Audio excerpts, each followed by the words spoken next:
தமிழ் இனத்தால், மொழியால், மதத்தால் முஸ்லிம்களாக இருந்தாலும் மொழியால் தமிழர்களாக, இனத்தால் திராவிடர்களாகத்தான் வாழ்ந்து கொண்டிருக்கிறோம். இந்த உலகில் தமிழை சுமந்து சென்றவன் மலேசியாவுக்கும், இந்தோனேசியாவுக்கும், ஜாவாவுக்கும், சுமத்ராவுக்கும், பியூஜிக்கும், பிலிப்பைன்ஸுக்கும், இன்னுமுள்ள அரபு நாடுகளுக்கும் சென்று அந்த மொழியை சுமந்து சென்று உலக கலாச்சாரமாக்கியவன் தமிழ் முஸ்லிம் தானே தவிர தமிழ்நாட்டுக்கு அந்த வேறு இந்து பார்ப்பனர்கள் அல்ல.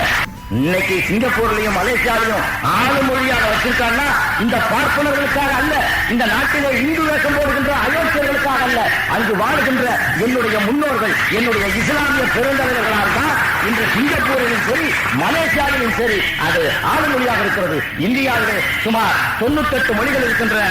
3000க்கும் மேற்பட்ட மொழிகள் பேசுகிறார்கள். அதுக்குள்ளே எழுத்து மொழியாக 14 மொழி, ஆட்சி மொழியாக 18 மொழி, நேஷனல் லாங்குவேஜ் 18 மொழியாகவே பிறந்தார்.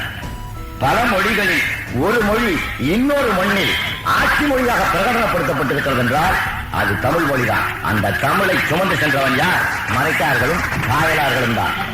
பொம்மாரி பூநூலார்கள் அல்ல, இந்த சங்கராச்சாரிகள் அல்ல. இவன் கடலை கடந்தாலே பாவம் நினைக்கிற பாவிகள்.